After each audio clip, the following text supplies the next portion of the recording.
জুলাই গণ অভ্যুত্থানের প্রথম বর্ষপূর্তি উপলক্ষে 6 আগস্ট রাজধানীতে বিএনপির বিজয় শোভাযাত্রা অনুষ্ঠিত হয়। দুপুর 3টায় নয়াপল্টনে দলের কেন্দ্রীয় কার্যালয়ের সামনে থেকে শুরু হয়ে শোভাযাত্রাটি বিজয়নগর, পুরানা পল্টন মোড়, জাতীয় প্রেস ক্লাব, মৎস্য ভবন হয়ে শাহবাগ মোড়ে গিয়ে শেষ হয়। শোভাযাত্রায় অংশ নেওয়া বিএনপির এক কর্মী বলেন, দিনটিকে নতুন স্বাধীনতা দিবস হিসেবেই উদযাপন করছেন তারা। আজকে আমরা বলা যায় স্বাধীনতা দিবস হিসাবেই আমরা এই উদযাপনটা পালন করতেছি। গেছে কালকের দিনে শেখ হাসিনা, স্বৈরাচারী শেখ হাসিনা এই দেশ থেকে পালিয়ে গেছে। আপনারা অবগত আছেন সেটা। আমাদের সন্তানকে, আমাদের ভাই ব্রাদারকে, আমাদের সংগঠনকে এমন কিছু করেনি। আমাদের সংগঠনের সকল নেতাকর্মীরা জেল জুলুম হুলিয়া ঠেলে আমাদের রক্ত দিয়ে আমরা এই দিনটাকে অর্জন করেছি। অতএব আমরা অতি আনন্দের সাথে আমরা এটা করতেছি, আজকের দিনটা উদযাপন করতেছি। কর্মসূচিতে প্রধান অতিথি হিসেবে ভার্চুয়ালি উপস্থিত ছিলেন বিএনপির ভারপ্রাপ্ত চেয়ারম্যান তারেক রহমান। তিনি বলেন, জাতীয় কোনো ইস্যুতে গণতন্ত্রের প্রশ্নে রাজনৈতিক দলগুলো ঐক্যবদ্ধ থাকা প্রয়োজন। তিনি মনে করেন, ধর্ম, দর্শন, মত যার যার, তবে রাষ্ট্র সবার। দেশে যদি গণতন্ত্র এবং আইনের শাসন না থাকে, তাহলে নারী কিংবা পুরুষ, সংখ্যালঘু কিংবা সংখ্যাগুরু, আমরা কেউই নিরাপদ নই। একমাত্র গণতন্ত্র এবং আইনের শাসনই জনগণের নিরাপত্তা নিশ্চিত করতে পারে।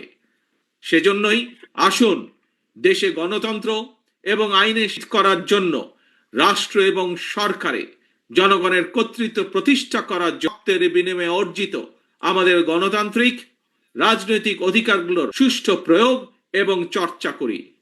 প্রিয় ভাই বোনেরা, প্রিয় রাজনৈতিক দলের সদস্যবৃন্দ, বিভিন্ন ইস্যুতে আমাদের মধ্যে ভিন্ন ভিন্ন মতভেদ থাকবে, কিন্তু সেই ভিন্ন মত নিরসনে আলোচনা হবে। তবে জাতীয় ইস্যুতে গণতন্ত্রের পক্ষের রাজনৈতিক দলগুলোর মধ্যে যাতে মুখ দেখাদেখি বন্ধ হয়, সেই লক্ষ্যে জাতীয় স্বার্থে আমাদের সকলকে ঐক্যবদ্ধ থাকা প্রয়োজন। কারণ আমি বিশ্বাস করি জাতীয় স্বার্থে আমাদের সকলকে ঐক্যবদ্ধ থাকা প্রয়োজন।